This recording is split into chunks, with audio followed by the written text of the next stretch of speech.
alfa dördüncü rubin buzağı olarsa modulda sinüs alfa plus sinüs alfa ifadəsini sadələşdirin.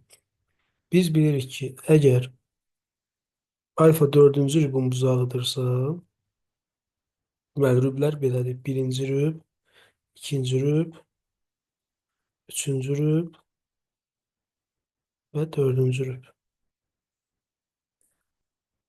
Biz bilirik ki, sinüs funksiyası, sinüs alfa funksiyası birinci və ikinci rüblərdə müsbətdir. Üçüncü və dördüncü rüblərdə isə mənfidir. İndi bizə burada deyir ki, dördüncü rübün buzağıdır. Deməli, sinüs dördüncü rübdə mənfidir. Ona uyğun olaraq bu modulu açacaq. Gəlin buradan bərabər qoyaq. Deməli, modulda sinüs alfadırsa və biz dedik ki, alfa dördüncü rübün buzağıdırsa, moduldan mənfi çıxacaq. Olacaq mənfi sinüs alfa. Çünki sinüs dördüncü rübdə mənfidir.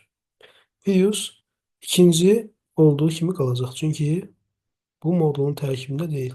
Buna biz heç nə edə bilmərik. Bu olduğu kimi qalacaq. Deməli, moduldan mənfi sinüs alfa çıxdı. Üzərinə gəlirik sinüs alfa. Bu da bərabər olacaq. Mənfi sinüs alfa plus sinüs alfa olacaq 0. Cavab olacaq Y bəndi.